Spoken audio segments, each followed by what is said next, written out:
Yung Dugo Pa ng Panday. Unang-una tayo nagkasama Direk Peke Galiaga, Dugo ng Panday. Tapos yung mga dyan, sila Joko, sila Tito. Imagine, 50 years in show business, di ba? Not bad. Until now, we're still here. At yung suporta ng GMA Network and of course my family sa Imus Production. Aking kapatid, si Kuya Marlon Bautista, nandito. Ayan. Grabe yung suporta at nakapaligid pa kay Bong Revilla, yung mga magagaling na artista katulad ng mga kasamahan ko dito sa Walang Matigas na Pulis. Pagka ganito kagaling yung mga kasamahan mo, you'll never go wrong. Yan. Thank you, Sen. Nako guys, so Sir Marlon Bautista, magandang hapon po, sir. And now, our next question, tawagin po natin, of course, the one and only Ms. Rose Garcia. Senator Bong, parang finally natuloy na rin ni Jillian Ward.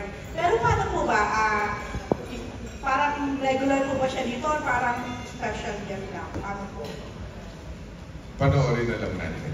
Dahil siguradong hahanapan ng follow-up.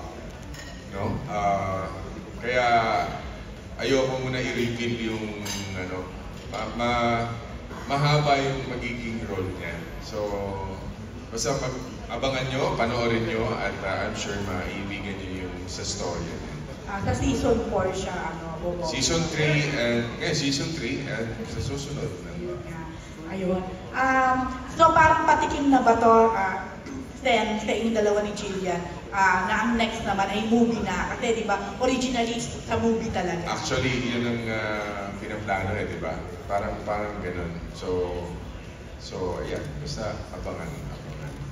Okay. Pero Sen, seryoso, hindi mo ba namimiss, lalo na ngayong panahon ng film festival, na sa movie na? Ang tagal na rin kasi. Actually, talagang miss na miss ko na. Gusto kong gumawa sana dahil ngayon ay how many years anniversary? 50th. 50th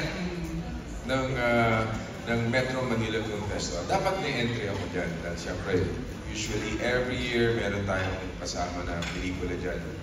Dapat yung entry ko nga dapat yung alias Pogi. Yun nga lang, nagkaroon ng aksidente, naputulan ako ng Achilles tendon.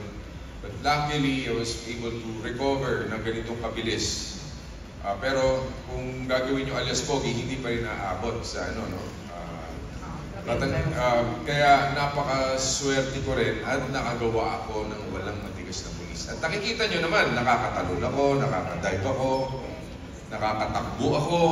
Kung ano yung kailangang ipagawa sa akin ng direktor na gagawa ko, yun nga lang, pagka parang ganun sila yung feeling nila, baka ma-disgrasya na naman. Lahat ninenervyos.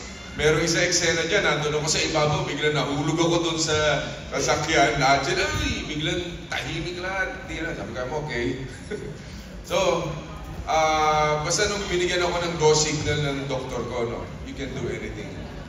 Kung ano you can jump, kaya mo na yan. Kaya nagagawa ko lahat. Wala akong takot. It's all in the mind. Kaya that's why, thank you Lord, at least, akala ko nung time na yun, tapos na ng karir ko. Pero hindi, binigyan pa rin ako ng pagkakataon ng Diyos na mga makagawa ng magagandang proyekto na tulad nito. At marami pa. Thank you, Lord. Okay, last question. Sen, season 3 na kayo magkasama ni Beauty. Actually, para na kayong love team din talaga.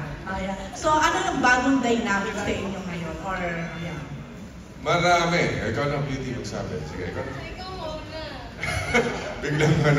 Hindi, basta yung ine-expect nyo, yung character ni Beauty na magiging talagang alpha, yung talagang matapang na asawa, hindi mo mawawala yun because siya yun. Pagka sumigaw na ng Tolome yan, para na siyang nasapian. At si Tolome, pagka sinigawan na ni Gloria ng Tolome, para na siyang nauupos yung pagkatapang niya, pagkasiga niya, nawawala na. Kaya niya, diba? Para na siyang cartoons. But yung lambing ni Gloria, hindi naman, yung nasasapian na may lambing. Okay. Ikaw naman. Thank you, Sen. May lambing naman. Well, itong season 3, mas may puso, may family values talaga. We get to know yung background kung bakit ako nagsiselos, kung bakit ganito yung ugali ni Gloria. And yeah, ito yung bagong mapapanood nila dito. Not only it's a lot of fun, a lot of comedy, a lot of punching, but may puso. And I really want to thank GMA, Miss Annette, and Direk Enzo, Miss Camille, for always continuing giving me good projects, and also to Senator Bong. Thank you. Season 3, wow, napakasaya. Magandang gift to ngayong Pasko. Thank you. Thank you. Miss Rose, thank you. Pero syempre guys, Christmas is a time of blessing. Tita Aster? I am here. Ayun po, Tita. Hello, Tita Aster. Grabe! Grabe! Para kami nanonood ng pelikula. Ngayon pala, congratulations. Alam mo, Bong, parang ramdam na ramdam namin na talagang namimiss mo nang gumawa ng isang action movie. At ito'y pinakita mo dito. Yung may eksena, I know it was very costly. At talagang binuhos mo lahat dito. Bakit dito sa TV series mo inilagay lahat o ginastusan mo ng gusto? Why not sa isang pelikula? Well, Na pang Metro Manila Film Tita Festival. Aster, ayaw natin i-shortchange yung mga viewers natin. Sa kahit na sabihin natin, television, movies, parehas lang yan. Yung quality na ginagawa ng GMA, tapos nag-joint venture with Imus Production, we have to show them something new na talagang yung hahanapin mo sa pelikula, nandito sa television, sa GMA. Dahil siyempre yung boss natin, si Boss Annette, no? Ang GMA never pinabayaan si Bong Revilla ng mga proyekto ko sa GMA, kaya nagpapasalamat ako. Kaya sabi nga, kung nagustuhan nyo yung season 1, 2, mas magugustuhan nyo itong season 3. At dahil magagaling yung director, si Direk Enzo, at si Direk Reggie, at magagaling yung mga kasama natin, mga artista, kaya palakpakan din natin sila. Diba? And of course, Miss Beauty. 30 years ago, ginawa mong pelikula itong Walang Matigas na Pulis sa Matinig na Misis. 30 years ago. 30 years ago, Wow. 1994. Tama, may 1994, of course, with your 30 years. with your ex-girlfriend na si Lani Mercado. Wala bang chance na mag-guest man lang sa isang episode ng... Nag-guest na siya. Nagamit na natin Pwede ba sa maulit? season 2. No? Season 2. Yeah, sa season 2. Okay. Siguro sa season 4, ilalabas natin siya. Di ba, Ma'am Annette? May season 4? O yun. Kailangan. Sa ganda ng mga pinapakita natin ng every episodes, no? Kung sabi nga, nagustuhan niyo season 1, 2. Ito, mas pinatindi pa namin. Siguro lalong kasasabikan ng mga fans na abangan yung mga eksena. Siguro my question is for everyone na lang kasi marami magtatanong pa eh. Una muna siguro with Beauty and the rest of the cast. I mean, this is your 3rd season now with Bong, di ba? So, anong discoveries nyo sa isa't isa? Anong na-discover nyo lalo sa kanya habang katrabaho nyo? Discovery, he's very funny, mabungis-ngis talaga siya. Pag nasimulan mo siyang patawanin, ang tagal tumigil. And he's still the same. Mabait, maalaga sa lahat ng cast, and he let everybody shine. So, walang nagbabago, ganun pa rin siya. The first time I met him and until now, which is really nice kasi binigyan niya kaming lahat na mag-shine. Yeah. Good luck. Magandang hapon po sa inyong lahat, sa lahat ng bosses, Miss Annette. Thank you so much for this opportunity na makasama ko ako. Sen, salamat po. Ay, hindi ako si Chalusing. Anyway, ang discovery ko kay Sen, consistent siya sa pagiging leader sa government, and even sa pag-aalaga po sa amin. Kapag nakikita niya na meron pa kaming isa-shine na katulad ng sinabi niya, to a scene, talagang he won't hesitate to tell us, to guide us, and ako, very generous. Kaya love na love ko yan eh, pag kami party lang. No, chance. First of all, gusto ko lang po mag-thank you kay Miss Annette for giving me this blessing. At saka, pag iba po talaga yung taping sa Walang Matigas na Pulis. Talagang pag si Senator po ang kasama ko po, talagang super generous siya. Sobrang komportable ko po sa mga co-artist ko kapag umaarte na po kami. And syempre marami po mga komedyante, kaya parang wala nga po ako sa work, parang family ko na rin po sila. Kaya masaya po talaga ako mag-taping dito sa Walang Matigas na Pulis. Check one. Good morning po, ay good afternoon po sa inyong lahat. Maraming salamat po sa inyong oras. Katulad po ng sinabi ni Beauty and Miss Carby, yun din po yung consistent na nararamdaman namin kapag katrabaho sa Senator. Talagang may moment ka. And thank you na hindi man kami ka-level ng ano mo dito, syempre kayo po bida. Pero feeling namin palagi kami bida sa bawat eksena. Yun. At saka, you always, ito po, season 1 pa lang, you always appreciate kung ano yung bato namin sa'yo. Tapos, at saka, yun din ang binabato mo sa amin. Kaya, napakasarap palagi naka-eksena ka. Eh, baka naman, Merry Christmas!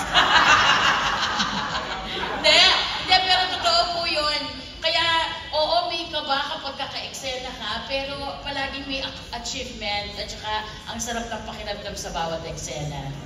Yes, ikaw naman.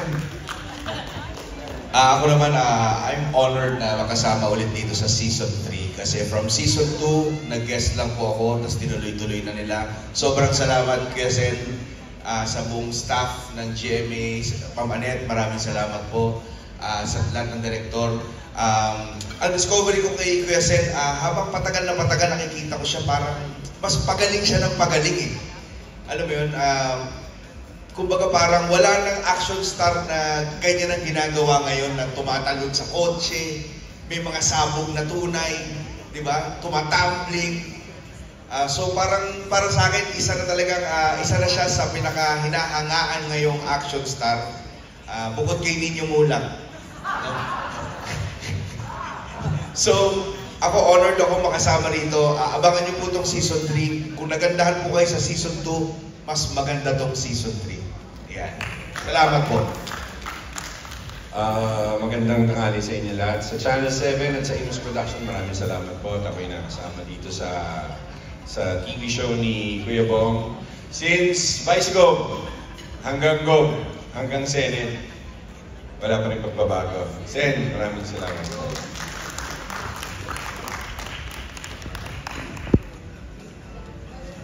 Boss Toyo? Hello. So yan, Sen, maraming salamat at naging part ako dito. Ang daming mga teleserye yung mga hindi ko natanggap. So, first time ko tumanggap, talagang sobrang na-appreciate ko lahat ng proof ito yung mga staff, hindi sila direct. Sobrang, hindi ko na-feel na bago ako dito kasi first time ko dito gagawin. At talagang, hinayaan nila ako na maging komportable. Tsaka napakabait talaga. Lalanggalan ng set mo. Tsaka very generous din talaga. Kaya maraming po salamat. Baka natin si Boss Toyo. Yes, Boss Toyo. Sir Nino. Yes, si Kuya Bong, artista pa lang siya dito. Alam siya sa politika. Magkakilala talaga kami niyan. Parang kuya ang tingin ko dyan.